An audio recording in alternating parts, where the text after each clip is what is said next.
Hello and welcome to the Art of Communication podcast with me, Robin Kermode.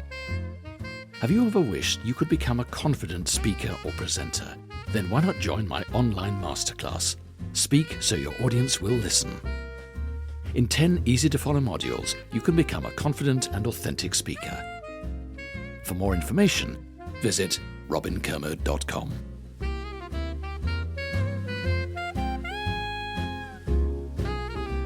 Hello, it's Sian Hansen again, and I'm here, as ever, with Robin Kermode. Hello. Well, it's really today about the art of giving a gift. When do you give a gift? And then we'll move on to what it communicates. But when do you give a gift? When is it important? Well, you give a gift, obviously. You give a gift when you want someone to feel something. So if you feel they want to be reassured or encouraged or loved or valued or seen, and we've talked a lot in this podcast about communication and how communication really is about making the other person feel valued, making the other person feel seen. So if you give them a present, it shows that you have thought about them and therefore actually show that. You do it because you want to encourage the other person to feel something when you give Is a it gift. always positive? Well, you could give somebody a barbed present. Do you know what, Robin? I had a boyfriend long before I met you, and his mother didn't There was like no one before meeting. His mother didn't like me very much. For Christmas, she gave me a bottle of perfume that was called Poison. She was trying to encourage this relationship. Brilliantly. That's It's very absolutely funny. brilliant. I opened it and went, ooh, that's a message. I suppose you could also give somebody a size 8 dress when you know they're size 14. I suppose Yes. there are things you could do. Yes, with you that. could. You could do that. Or vice versa. This must be ancient behavior. It's what makes us human. We've been giving gifts to each other since time immemorial. We see it in all the ancient art and music and everything. Well, if you think back to, in Christian terms, and the wise men arriving, they arrive with gifts. With gifts? So a lot of old stories have pharaohs, and going way, way back in history, people turn up with gifts. With gifts, exactly. Adoration. And adoration. Maybe if you say you love somebody, maybe you have to give diamonds. I don't know. Oh, yes, please. Exactly. And maybe you've worked with a company for a long time and they give you a mantle clock you don't want. After 50 years of service, I don't really want this mantle clock, but thank you very much. So we get given presents a lot. I had a friend whose father never gave them birthday presents, but he gave them unbirthday presents. So during the year, whenever he felt they needed something because they were feeling a bit low, he'd give them a present rather that's than really on the nice. day because he felt out of duty. Except when we talk about when you give a gift, you've mentioned a few to say thank you or to say I love you. But as you've just hinted at, there's celebrations like galore, isn't there? There's birthdays, anniversaries. With a wedding list, people actually tell you what they want. What they want, It's fine. or- Maybe a baby's born and you want to give them something. Exactly. Or like you said, or you're ill and you're recovering, or I don't know, other serious life events like divorce or death or whatever. There's always this moment to give a gift. I have to say the most poignant moment for me, if I receive something, is when somebody's saying, I'm sorry. It's very demonstrative to say sorry with a gift. Yes, it is. Yes, it's concrete, isn't it? It's reaffirming something. Well, I think it's just really shallow of me because sorry, if somebody says it verbally and says, I'm sorry, that's fine, but I'll probably forget it. Also depends on how they say it, because they might go, sorry, in which case you think like a teenager But I'll might probably do. forget it in an hour or two. Yes. But if there's a bowl of, gorgeous muffins or something, or if there's a... No, stick with that one. So if I ever need to say sorry to you, I'll buy you a bowl of muffins, that's fine. Don't go with the diamonds or the flowers. No. I'll go with the muffins, it's fine. No, but what I mean is what you've got is something in front of you that just keeps reminding you Yes. that somebody maybe needed to say sorry. And that goes the other way too. If you want to say sorry, I think a gift is a good Yes, thing. but it's always, with all these gifts, it's the thought behind it, isn't it? It's It's not the thought. gift itself. I know my mother used to say to me, never let a chance go by to give a gift. Oh, that's nice. Yeah. If you feel the impulse, then do it. And never double question yourself. Right. Just always do that. But I think there's other times in corporate life. In corporate life, there's a lot of gift giving. Particularly, let's say, for instance, when you leave a job, Yes. like you mentioned, that they'll give you a gift, probably unwanted and probably something they've always given. Everybody gets the same one. Everything so gets there's no the same value one. to it in a sense. That's interesting, isn't it? Yeah. Because if everyone gets the same, do you feel any value from that present? Probably not. And it's usually now pretty old-fashioned idea. Like you said, a clock. An engraved something or... Probably something along the lines of a scarf, a tie, a pen, all those things that you really didn't want. Actually, that's a good point. What do you do with an unwanted gift? Well, it's interesting because my grandmother gave my father some ginger marmalade one Christmas. And it was just a small part of a Christmas present, but here's some ginger marmalade. And my father said, oh, of course, that's lovely. Thank you so much.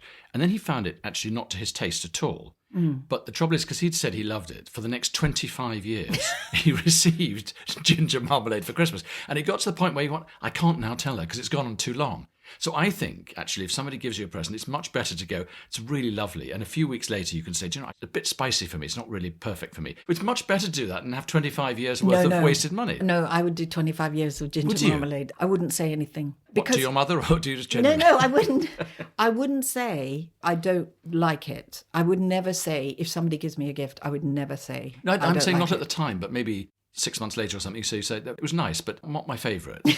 Because then otherwise you will get it again, surely. Yeah, no, you're right, actually. You probably will get it again. I get Christmas presents from a lot of clients. They're corporate presents, and you know that a whole mailing list of people are being sent them. And it's always lovely to get a present because you think, well, at least I'm on their A-list. That's nice. You know, so you get a bunch of dates or you get your corporately engraved thing. It's still nice to have, but it doesn't feel particularly special because everybody gets it. No, that's absolutely true. And now we're sort of bleeding into this idea of why you give a gift. This is the most important thing about the communication behind a gift. Why do you give it? Now, sometimes, Robin, when I receive a gift, I think somebody's saying to me, I demand you give me one. It's very transactional, and it's all about the value. It's like if you throw a party and some friends come round and they bring you a really expensive bottle of wine, then next time you go back to their place, do you think, I've got to give them a really expensive bottle of wine? So it is quite transactional. You're right. What do you think about that one-upmanship? What does that say about the people involved and what they're trying to say to each other? Well, if you have maybe a friend who's very successful and they turn up and give you something very grand,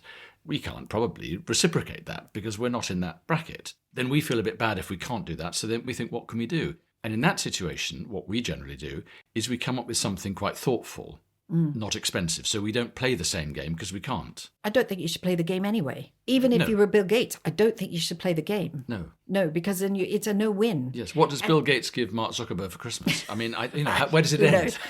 But I don't think you're telling each other anything except saying, I'm powerful and rich. Yes. I don't think there's a But that's point a signal. to it. No, there's no. No, but let's ground this down into what matters to, just average Joe, right? Yes, yeah. And I consider myself one. Yeah. So what matters is not the value of the gift, although in some circumstances that can mean something, particularly if you're buying off a wedding list, because they know exactly what you paid for it. But that's fair enough because you're probably saying, well, I'd like to spend X amount on it, and then you'll find something for that amount. And you think, well, I'm going to buy what I can afford, and that's fair enough. So again, we're kind of on the edge of saying quite a lot of gift giving is duty.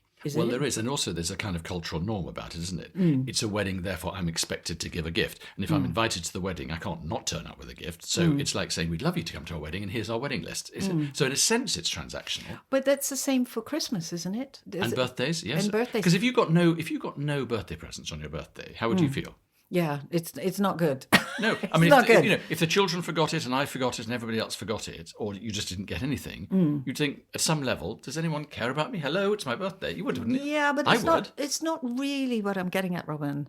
There are times when gifts are given out of duty and there is actually nothing to celebrate at all.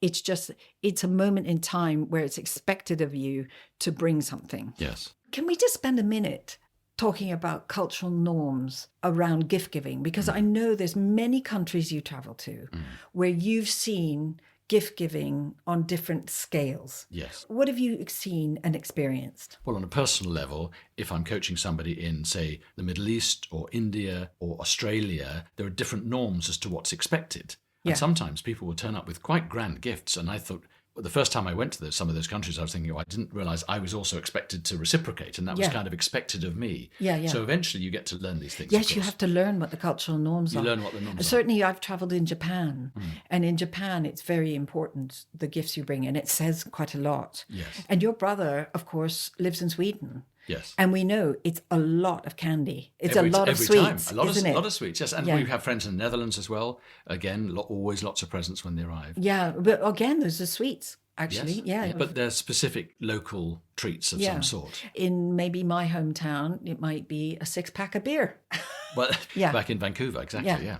And so sometimes in some cultures, if you go to somebody's house, you're expected to behave in a certain way, bring a certain thing. Maybe you're expected to bring a dessert, for example. And if you don't know what the norm is, you can easily fall foul of those things because you're not trying to get it wrong. Yeah. And can I say that is true in Great Britain?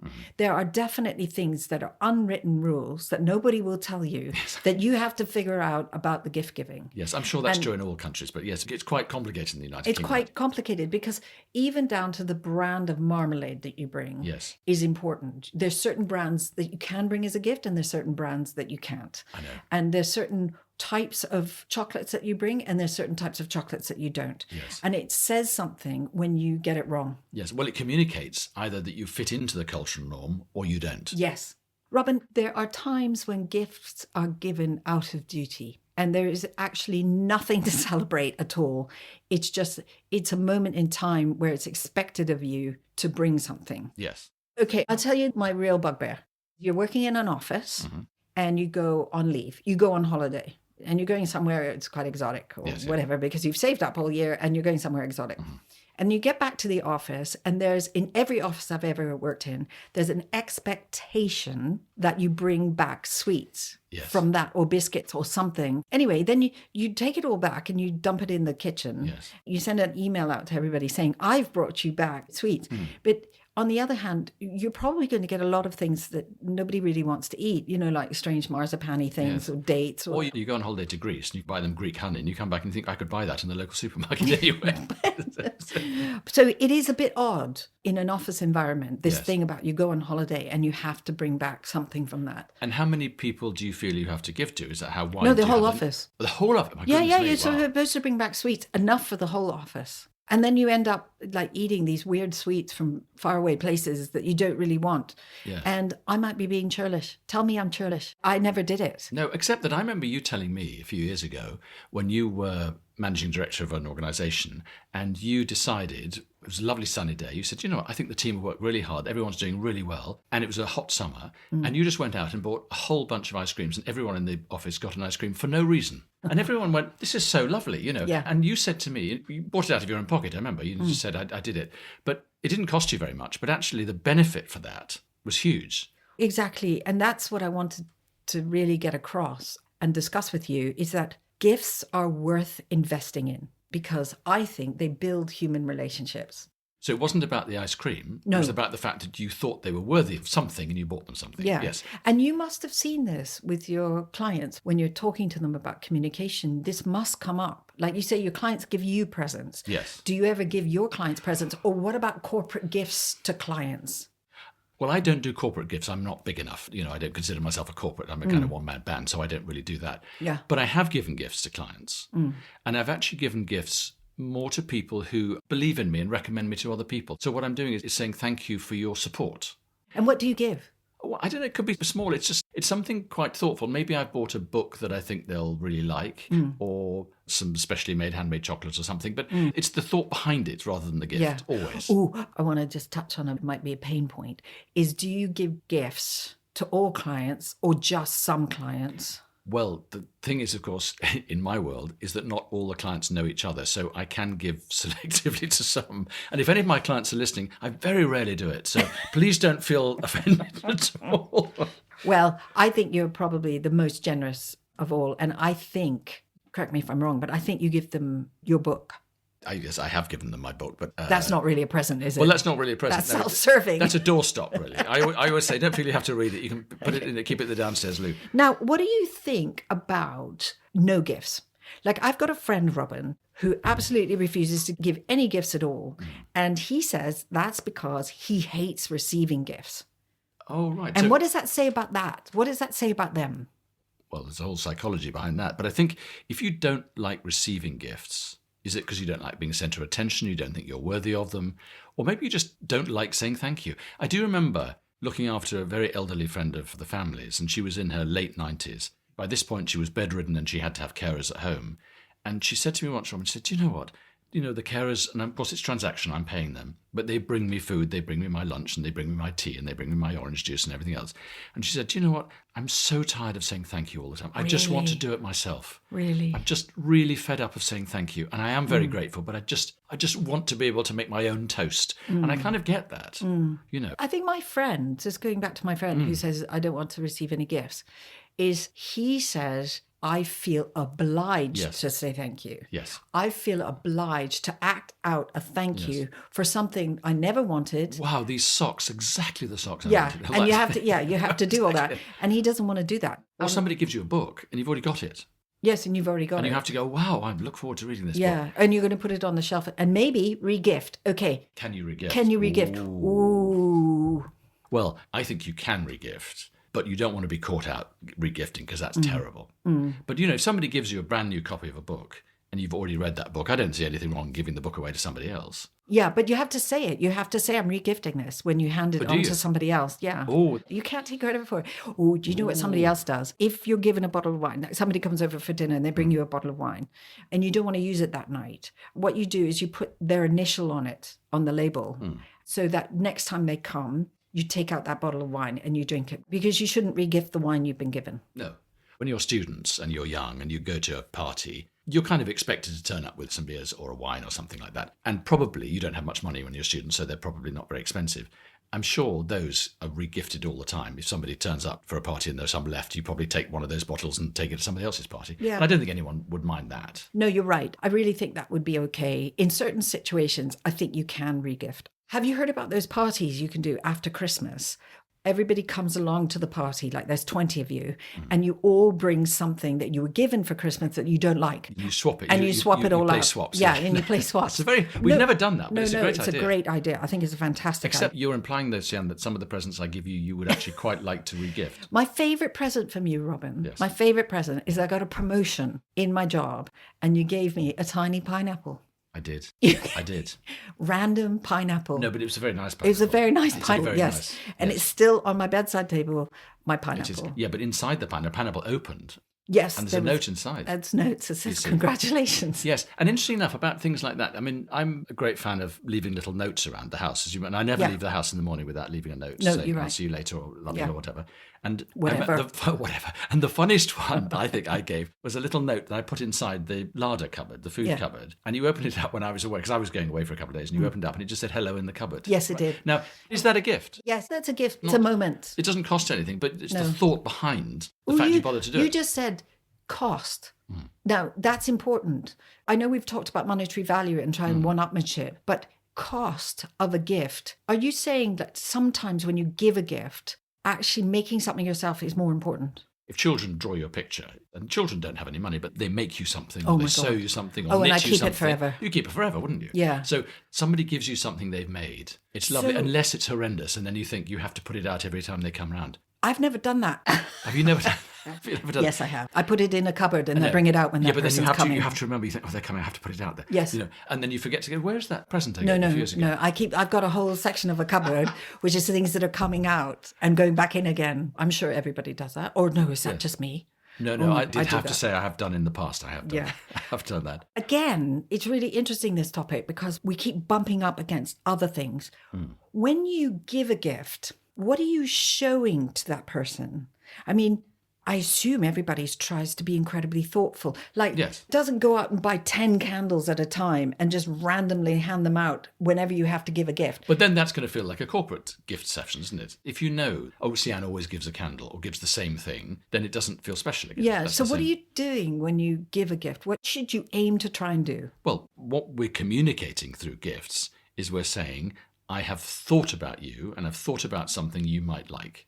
So if you give them a specific item of clothing or a book or a little antique knick-knack, whatever it is you're buying them, if you think, do you know what, they would really love that.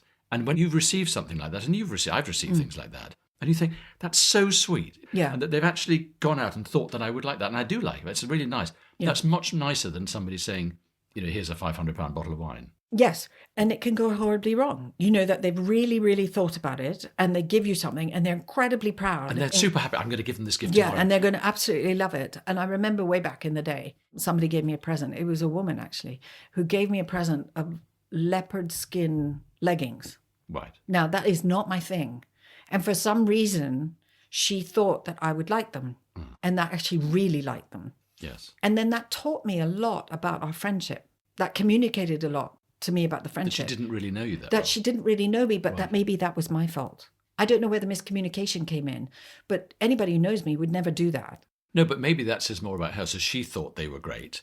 And therefore, maybe she's saying, but you could be more like me. And maybe she's encouraging you to do something else, to Oh, that's come out true. of your shell. That's true, because she really liked. She might say, you'd look great in these. Yeah, but yeah, yeah. It could be that a friend or whatever the occasion is, somebody gives you something because they're encouraging you Yes. to be more like them. Yes, more like them, or even to be different, to try something new. So, just getting to the nub of this, what we're really saying is that we want to very much express something on an occasion where you normally give gifts, or maybe not. But when you're giving a gift, you want to express something. To communicate something. You Yeah. want to communicate something. And we're saying, we're hoping that that's a really beautiful message, that is Yes. something that you really tenderly want to tell somebody, unless it's in a corporate environment, when then it's more professional and it's congratulations. Yes, and you know sometimes that when somebody has done the equivalent of going to the petrol station and buying some flowers because it's a last-minute thought, that's not communicating, I value you particularly, because it's a last-minute thing, I haven't really thought about Yeah. it. But somebody who's gone to a really beautiful flower shop and chosen some lovely flowers has a very different feel. Yeah. So what we're saying in gift giving is we're communicating with each other that we value you, we respect them. Yeah.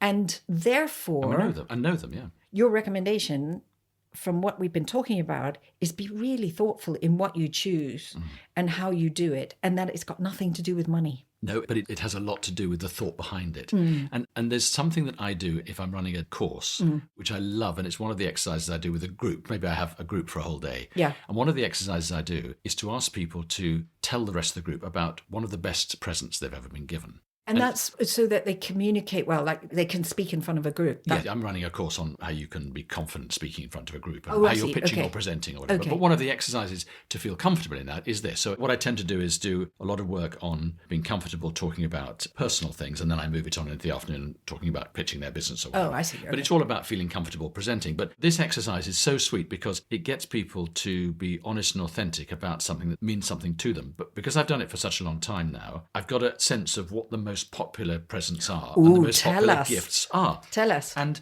one of the most moving things that people say is, particularly if they're expats and they've moved country, so they've left one country and they've gone to work in another country, they've gone to university study or whatever in another country, is where a group of friends have put together a collage or a book with all their favourite things, their pictures in it, and they feel close to their friends, their group, when they're away. Commemorate the time together and have a keepsake. And they even say things like, if ever you feel lonely, we're all here with you, that kind of thing. So a lot of people have mentioned that one. One of the other presents, which is very common, is their first bicycle. Really? Somebody's first bicycle. And it's not the bicycle, it's what the bicycle represented. And what it represented was freedom. They could, they're living on one road, they can get on the bike and they can cycle away from the house. And they said that sense of freedom they remembered. Oh, my first bike, can I just tell you, Yeah. was that banana seat. Do you remember the Yeah. banana seats with those handlebars with like Is that like the tassels? chopper bike? The chopper bike. Yes, I got yeah. a chopper bike. Yeah. Anyway, No, yes. that was very common. The other thing that sometimes people say, there's something specific they want for Christmas and they got it. Like they really wanted some Nintendo Game Boy, or there's some kind of gizmo they wanted that Yeah. everybody had. Yes. And you really, really want it. And if you get that, you're super happy, And people tell you this in their coaching. They'll share all this with the They'll group. share that. Yeah. The other thing that people talk about that means a lot are family heirlooms. Obviously, you kind of expect that. So they say, this is the ring that I'm wearing, and my grandmother gave me this ring, and she's now passed away and what. So there's something tangible, something loving about it. And there was one I really remember that was very poignant, actually, for the group. Yeah. And he stood there, and I said, would you like to go next? So he stood up. And then he said, I've never been given a present. Whoa. And I thought, oh dear. So I said, I'm sorry to hear that. What were the circumstances around that? And he said, well, I was brought up in care in a children's home. And he said, we were given presents, of course. But he said, I never felt they were for me. I felt they were almost rather like corporate giving we've been talking about. They were just given to random, any child that needs it kind of thing, but Right. not just specifically for me. So he said, I can honestly say, I don't think I've ever been given a present. And we all went out at lunchtime and we bought him a present. And it was one of the it was one of the nicest afternoons of coaching I've ever had. It was fantastic. And do you remember what you gave him? It was something he had asked for. By implication, he had mentioned earlier in the day, and we went out and we managed to find it for him. Oh, that's and it was really, really nice. And I think that, in terms of communication and what gifts mean, is one of the most memorable afternoons I've had coaching. And what it did was show that a clear form of communication. All the group was saying, we're here for you. Yeah. We heard you. We see you. We see you. And this matters. Yes. And we respect that you shared that with us. Totally. And that's what we've been talking about in this podcast. Gifts are really exciting. They're really moving. They can create quite a lot of emotion in us. They tell you something. Mm-hmm. It could be negative or positive, but they can tell you something about your relationship with the gift giver. Yes.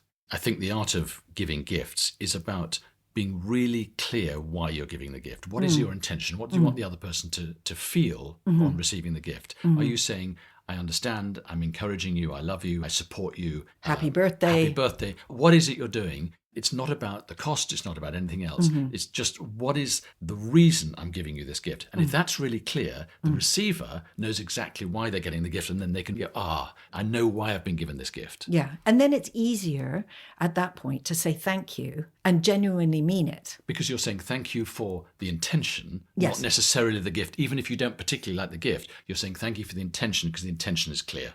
Robin, the art of giving is something I didn't really know existed, or that there were many different aspects of it. And now I'm a little more understanding, and I hope I'm going to buy better gifts for you. Okay, well, I'll tell you what I'm going to do now. I'm off to buy some muffins, because that's what you said you wanted. It's all about listening, see? Have you ever wished you could become a confident speaker or presenter? Then why not join my online masterclass, Speak So Your Audience Will Listen. In 10 easy-to-follow modules, you can become a confident and authentic speaker. For more information, visit robinkermode.com.